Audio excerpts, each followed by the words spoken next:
Virtualmente todos na Terra, independente de sua religião ou nacionalidade, reconhecem que existe alguma espécie de batalha ocorrendo no mundo entre as forças do bem e do mal.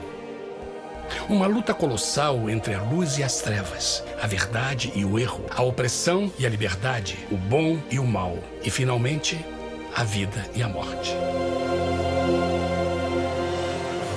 Qual é a história por trás deste evidente paradoxo? Muitas religiões, assim como a Bíblia, ensinam que além deste véu tridimensional do mundo físico que vemos, existe outro mundo espiritual que não podemos ver. Nesta realidade invisível ao nosso redor, se desencadeia uma batalha titânica entre o herói supremo e justo contra o vilão mais cruel e maligno. A grande pergunta é: quem são esses personagens e como e onde começou esta crise cósmica? Este é o maior mistério de todas as épocas e a história mais fascinante e verdadeira que jamais tem sido contada. Esta crise envolve cada pessoa sobre a Terra. Sim, cada pessoa.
A história humana está repleta de cenas de guerras. E todas as pessoas já experimentaram conflitos. Mas para entender a origem do mal, devemos viajar ao passado para a Primeira Guerra do Universo. Porque esta guerra não aconteceu na Terra. Antes que o nosso mundo existisse, houve uma guerra no céu. Mesmo as palavras guerra no céu soam como uma contradição. É quase inimaginável para nós que pudesse haver batalhas e conflitos entre as criações de Deus no paraíso. O que pode ter causado este conflito celestial? Graças a um livro antigo chamado Bíblia, temos detalhes suficientes para poder juntar as peças e desatar os nós. Mesmo que trágica, é uma extraordinária e bela história de amor que vai desde o princípio dos tempos até tocar pessoalmente a você, a mim e a cada indivíduo na Terra. Nossa história começa há muito tempo atrás na capital do universo. Em um lugar chamado Céu, que estava repleto de seres angelicais que amavam fazer a vontade de Deus.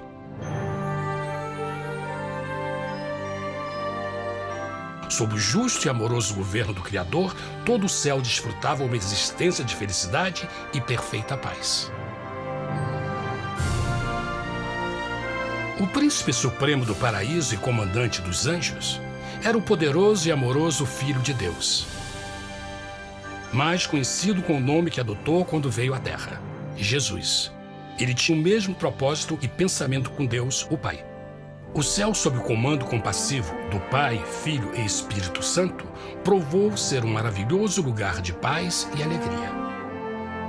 Para realizar as ordens de Deus, a Trindade estava rodeada de um oceano virtual de inumeráveis espíritos ministradores chamados serafins e querubins, mais conhecidos como anjos.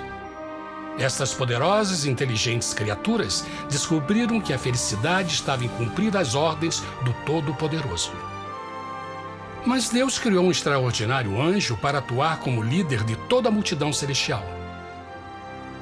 A Bíblia nos diz que seu nome era Lúcifer, que significa portador da luz. Este querubim foi o maior ser criado por Deus e assumia a posição mais próxima do trono de Deus, estando diretamente sob a autoridade de Jesus. A tarefa de Lúcifer era difundir a luz e o conhecimento da vontade de Deus a todos os outros anjos. Lúcifer foi o mais esplêndido ser criado por Deus. Era extremamente bonito e dotado de enormes poderes de liderança e organização. Entre os anjos, ele foi muito admirado, respeitado e amado como amigo. Mesmo assim, Deus previu o mal que Lúcifer estava a ponto de introduzir no reino da luz. Cheio de sabedoria e formosura, de todas as pedras preciosas te cobrias. Tu eras o querubim, ungido para cobrir, e te estabeleci. No monte santo de Deus estavas. No meio das pedras afogueadas andavas. Perfeito eras nos teus caminhos, desde o dia em que foste criado, até que se achou iniquidade em ti. Quando Lúcifer percebeu a sua beleza e poder, seu coração pouco a pouco começou a mudar. Permitiu que seu enfoque se afastasse de Deus e direcionou seu amor para si mesmo.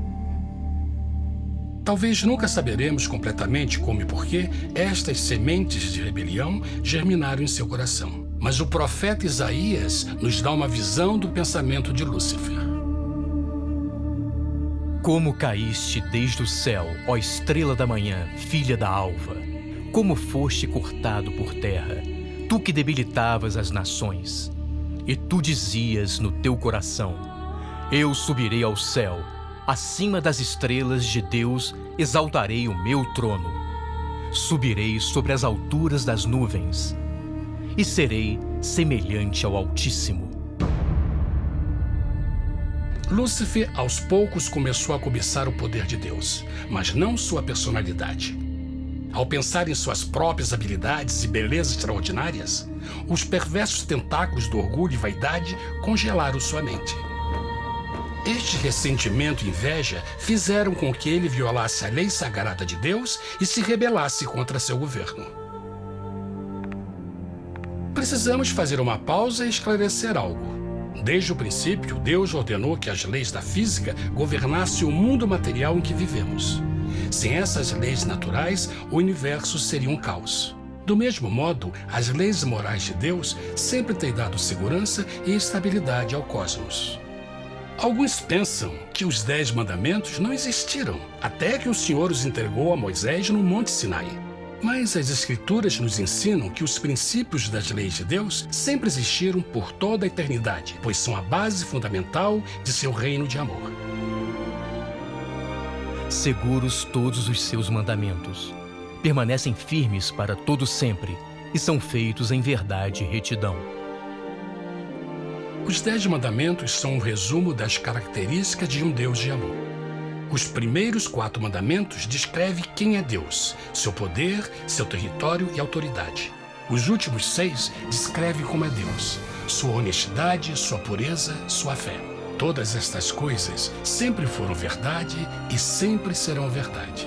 Agora, pela primeira vez na história da eternidade, Lúcifer começou a violar estes princípios perfeitos. Lúcifer sabia que se fosse compartilhar o poder e status de Deus, necessitaria de apoio. E deu início ao trabalho. Começou sorrateiramente a circular entre os outros anjos, plantando sementes de dúvida e descontentamento a respeito da liderança de Deus, ao mesmo tempo em que, sutilmente, revelava suas próprias virtudes. Ele insinuou que Deus abusava de seu poder divino e suas leis restringiam a verdadeira liberdade e felicidade de suas criaturas.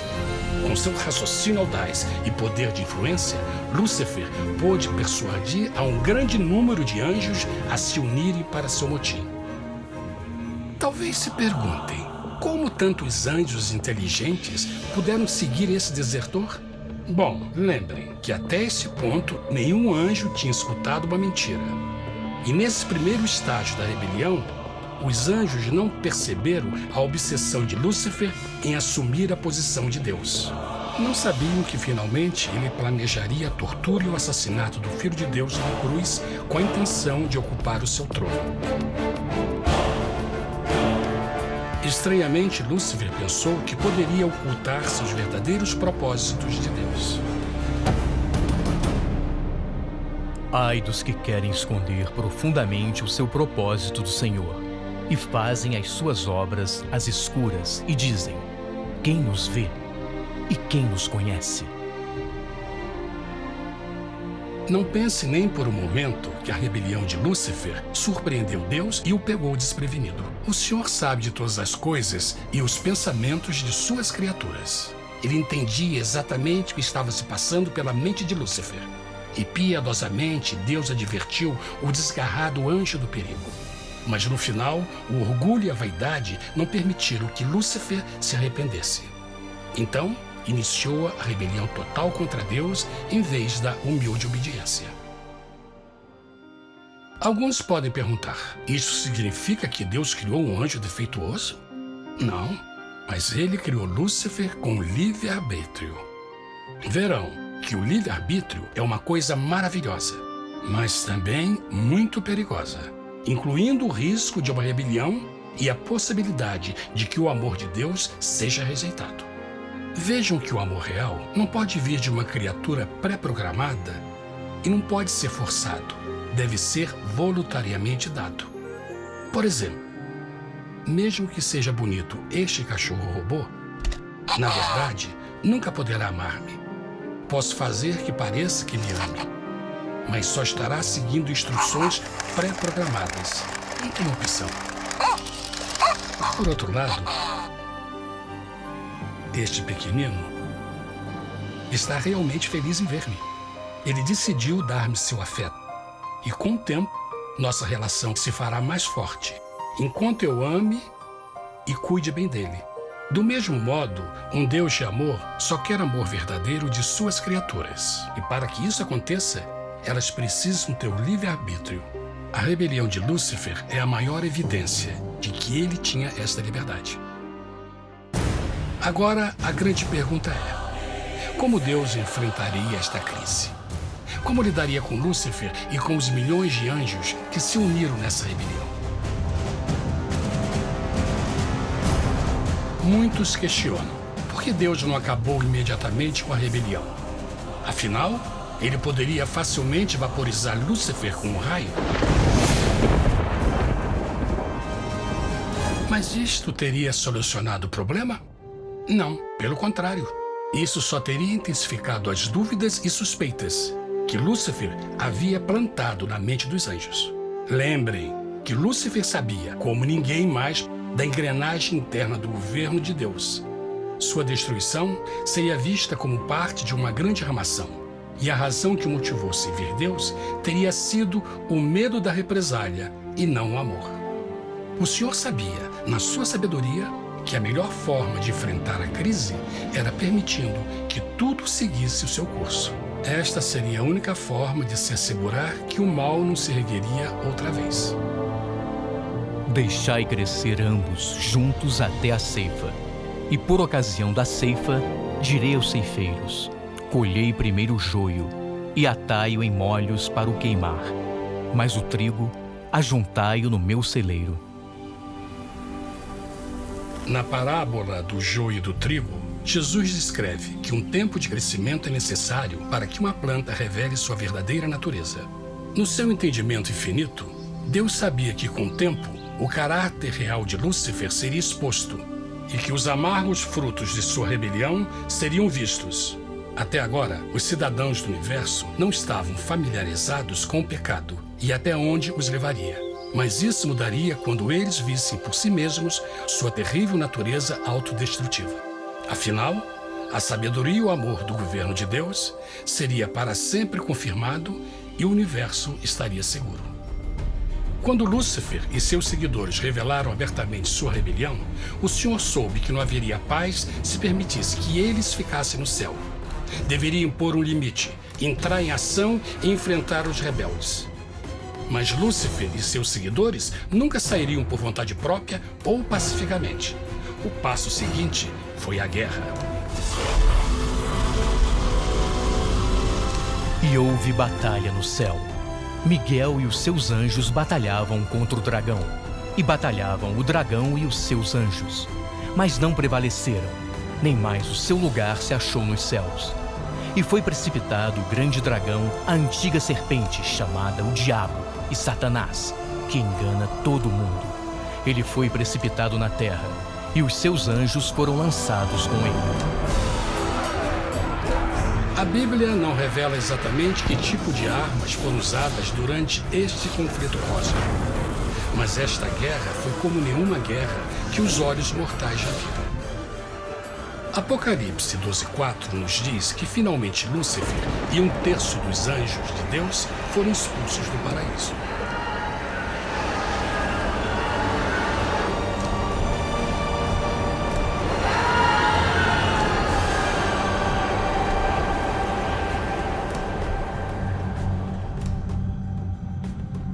Mas e agora?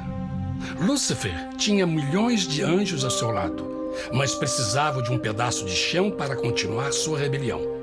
Rápido, muito rápido, o universo começou a entender o quão doloroso e caro o pecado poderia chegar a ser. Mas a guerra não tinha terminado. Apenas começava. Lúcifer, o portador da luz, agora virou Satanás, o adversário.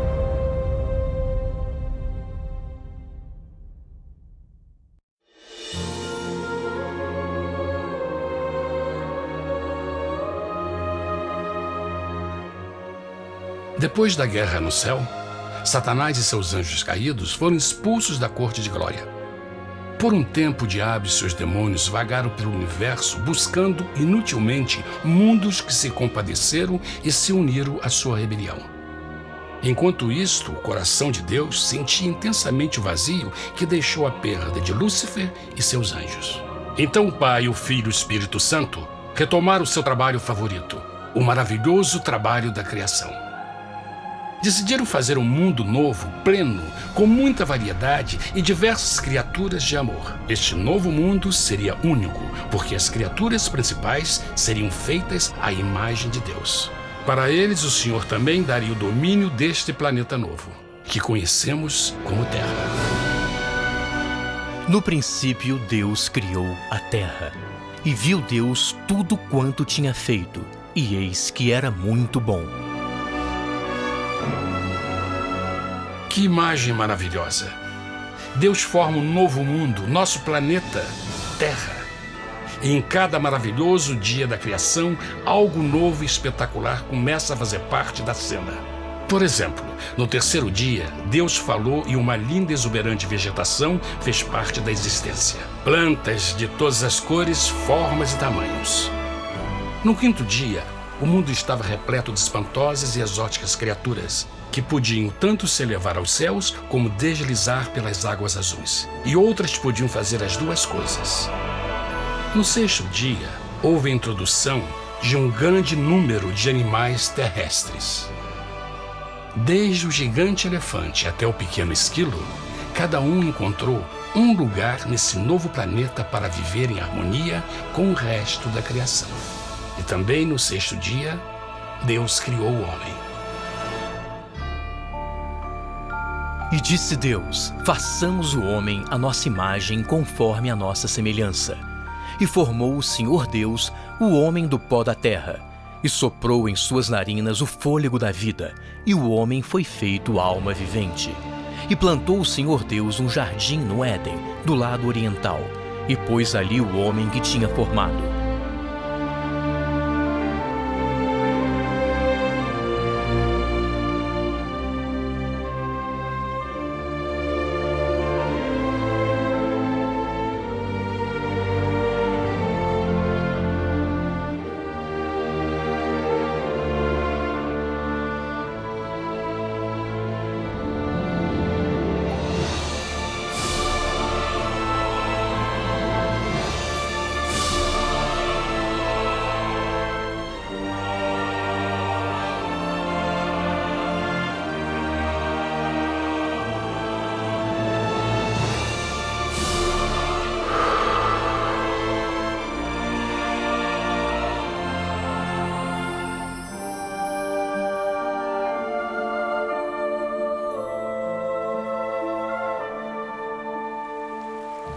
Mas que grande honra ser criado à semelhança de Deus, ser um indivíduo com liberdade de pensamento. No princípio, o homem não percebia a sua nudez. Provavelmente porque antes do pecado ele estava vestido de glória e luz.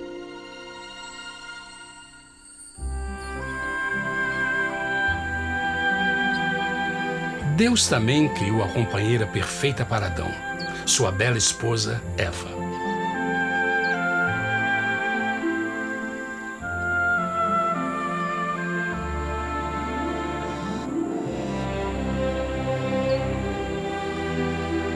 O feliz casal foi colocado em um magnífico jardim perfeitamente projetado para aumentar sua felicidade.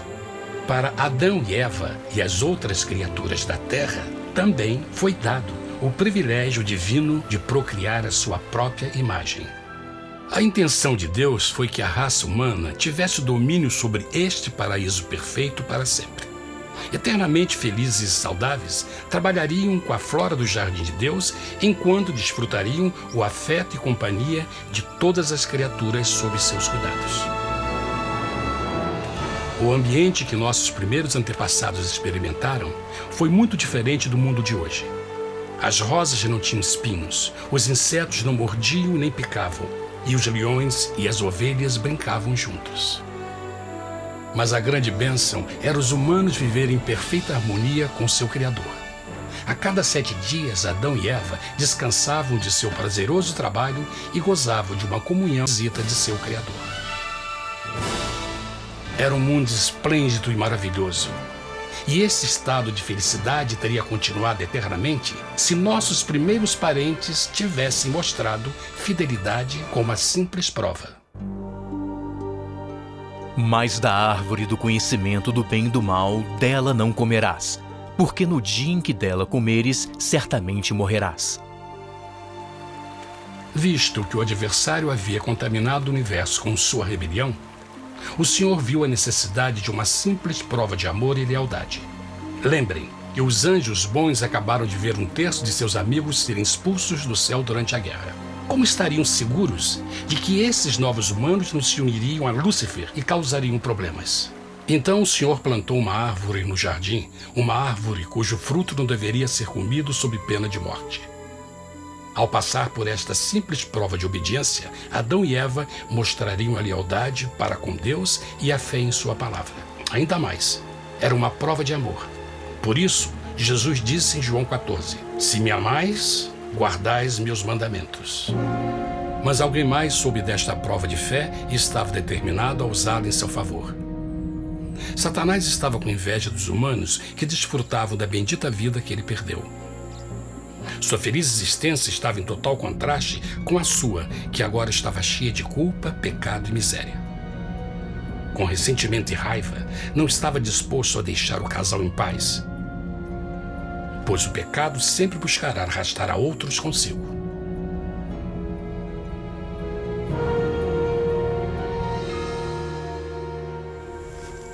Então um dia, quando Eva estava concentrada em seu agradável trabalho, se viu sozinha e muito perto da árvore proibida.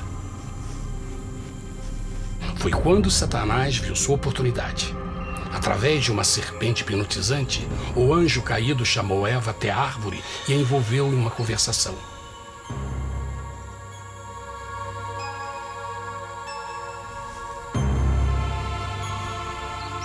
Suas palavras encantadoras foram cuidadosamente calculadas para gerar desconfiança a Deus.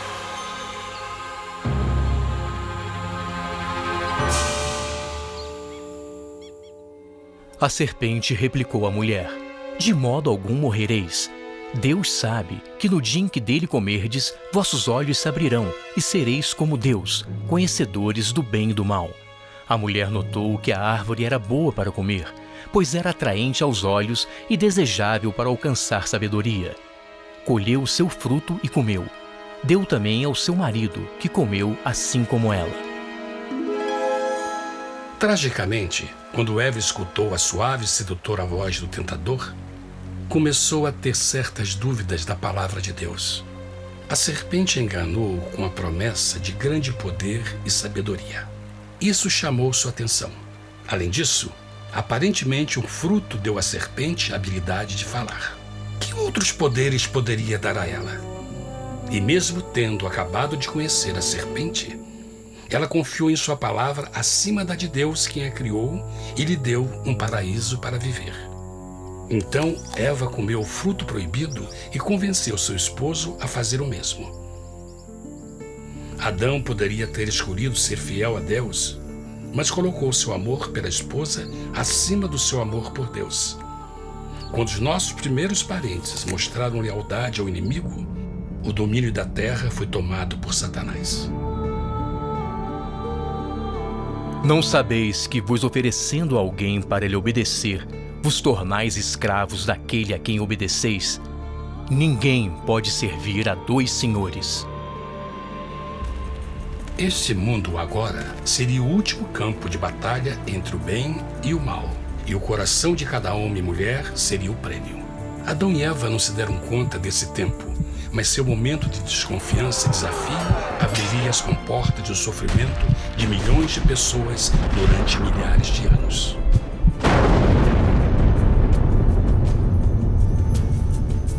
Portanto, como o pecado entrou no mundo por um homem, e por ele a morte, e assim a morte transmitiu-se a todos os homens naquele em quem todos pecaram. Nossos primeiros parentes logo enfrentaram o terrível resultado de seu pecado. Em estado santo, Adão e Eva resplandeciam com túnicas de glória. Depois de pecarem, suas túnicas naturais de luz se desfizeram e eles ficaram mortificados com a sensação de sua nudez. Vergonha e temor tomaram o lugar de sua alegria e paz e trataram de cobrir sua nudez com folhas. Agora eles se encontravam sob constante influência do diabo. Ao ceder à tentação, debilitaram sua natureza. E Satanás ganhou poder sobre a humanidade. As pessoas não podiam resistir às tentações do diabo com sua própria força. Por último, e o mais aterrador, se encontravam vivendo sob a pena de morte iminente. Deus havia advertido que a desobediência traria a morte. Já tinha experimentado a morte espiritual. Quanto tempo passaria para sofrerem a morte física também? Nesse ponto, seu futuro não tinha nada mais que escuridão e desespero. Tendo expulsado o homem, colocou diante do jardim do Éden os querubins com o cintilar da espada flamejante, para guardar o caminho da árvore da vida. Como o pecado provocou a expulsão dos anjos caídos de seu lar celestial, agora pela desobediência, Adão e Eva foram tirados de seu jardim, seu lar no paraíso. Tudo à sua volta estava mudando rapidamente, e a humanidade se encontrou suscetível às dores, doenças e finalmente à morte. Até os animais e plantas estavam infectados pela terrível maldição. Os espinhos e cardos agora pareciam árvores e flores, e os animais que antes eram gentis começaram a se matar e a devorar uns aos outros. O pior resultado foi que o pecado separou a humanidade de Deus. Mas vossas iniquidades cavaram um abismo entre vós e vosso Deus. São vossos pecados que ocultaram de vós sua face, para não vos escutar. Na criação, foram dados a Adão e Eva a honra de falar com os anjos, e até com o Filho de Deus cara a cara. Mas Deus é tão puro e santo que nenhum mal pode existir na sua presença. Agora que os primeiros humanos tinham pecado, Deus afastou sua santa presença deles para a sua própria proteção. O pecado tinha queimado uma parte da alma do homem que já não podia ver a dimensão espiritual. Deste momento em diante, a comunicação com o céu seria limitada. Mesmo com todas estas maldições caindo sobre Adão e Eva, o coração do Senhor se encheu de compaixão. A lei que haviam violado não poderia ser alterada para salvá-los, pois é tão sagrada e imutável como Deus mesmo. O Senhor sabia que havia só uma maneira na qual o homem podia se redimir. Então um plano foi revelado, nascido do fundo do coração de Deus. Um plano para salvar o homem de seu encontro com a morte eterna e restaurar tudo que estava perdido com o pecado. Seria de grande intensidade, alcance e poder, mas seria um plano que também implicaria num enorme sacrifício. O amor de Deus para conosco se manifestou por ter enviado ao mundo seu Filho unigênito, a fim de vivermos por ele. Nisto consiste o amor, não em termos nos amado a Deus, mas em ele nos ter amado e enviado seu Filho para se sacrificar por nossos pecados. As Escrituras claramente ensinam em Romanos 6:23, o custo do pecado é a morte. A lei violada demandava a vida do pecador e só tinha um em todo o universo qualificado como substituto da humanidade. O Criador só podia pagar a dívida de suas criaturas tomando seu lugar. Então Jesus Cristo, o Filho de Deus, concordou em deixar a pureza, glória e segurança do céu. Ele viria para morrer em nome do homem em seu malvado e renegado planeta. Ele nasceria como um inocente e indefeso bebê, suportaria uma vida de dor e vergonha e mesmo assim viveria uma perfeita e vitoriosa vida. Finalmente, ele teria uma morte humilhante para poder ser o substituto da humanidade caída. Por seu sacrifício, a humanidade incrivelmente receberia uma nova oportunidade de ter a vida eterna. Seu sangue seria o resgate para um mundo raptado por Satanás. Este maravilhoso plano de redenção foi graficamente ilustrado no sistema de sacrifício de animais ordenado por Deus depois da queda do homem. O Senhor tinha avisado Adão e Eva que iriam morrer no dia em que comessem do fruto proibido. E como que permaneceram vivos? A Bíblia nos diz que imediatamente depois do pecado, Deus providenciou roupas na forma de peles de animais. É bom notar que o Apocalipse se refere a Jesus Cristo como a ovelha que foi morta desde o princípio do mundo. Isto indica que uma ovelha foi sacrificada no mesmo dia para prevenir suas mortes imediatas. Pela fé, neste sacrifício, suas mortes foram simbolicamente transferidas deles para a criatura inocente. A ovelha certamente era a representação de Jesus. Assim, um raio de esperança foi dado em uma situação de escuridão e desespero. Através do arrependimento e a fé no sangue do Messias, qualquer humano poderia uma vez mais ser filho de Deus. Mas mesmo com este grande plano para a humanidade, Satanás ainda tinha o domínio da terra. E a vida na terra não estava fácil. No mundo haveis de ter aflição, mas coragem, pois eu venci o mundo. Naturalmente, muitos se perguntam, como um Deus amoroso e poderoso permite dores e sofrimentos no nosso mundo atual? Mas está claro desde o Gênesis que Deus nunca quis que nós tivéssemos o conhecimento da dor dessa vida. Quando o mundo saiu das mãos de Deus, a terra era um maravilhoso paraíso. Foi o pecado de Adão e Eva que deu a Satanás o direito de assumir o controle deste planeta. Devido à sua trágica eleição, o diabo e seus súditos ganharam o poder de tentar e atormentar os humanos, introduzindo a doença, a dor e o sofrimento. Talvez fosse melhor perguntar: por que Satanás não tem o controle total da humanidade? A resposta é Jesus Cristo. Talvez já perceberam que a morte de Jesus na cruz deu a cada um de nós a oportunidade de sermos salvos, mas na verdade fez muito mais do que isso.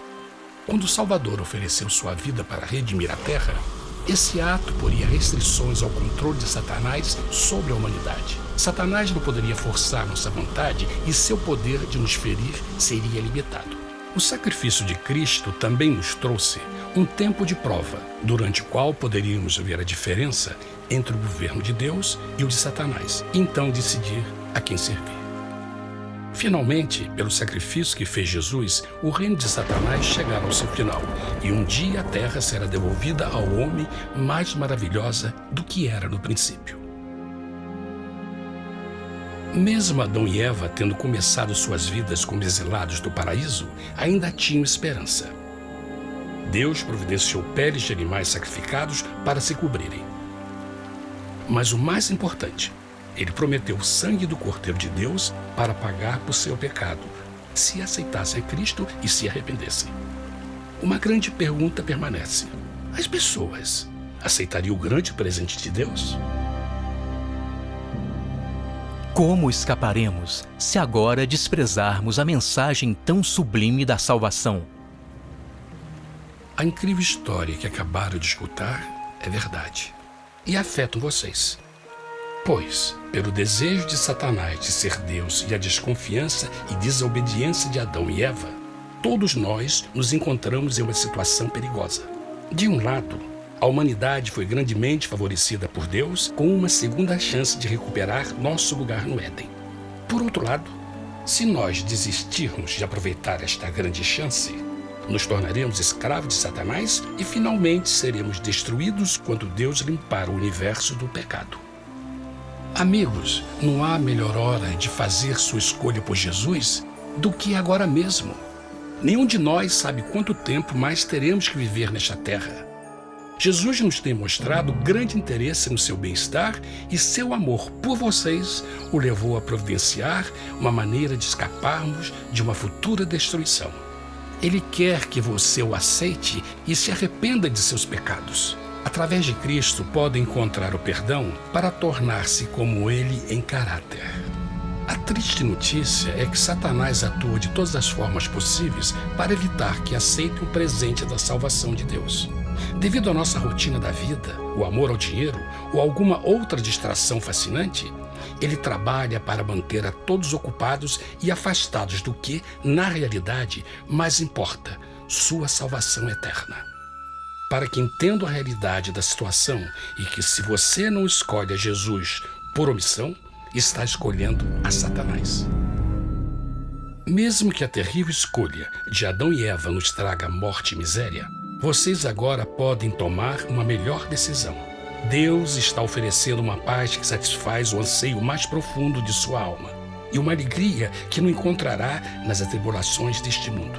O desejo que tem o coração de Deus é que seja salvo e esteja com Ele no paraíso. Mas o único que pode mantê-lo fora do céu é você.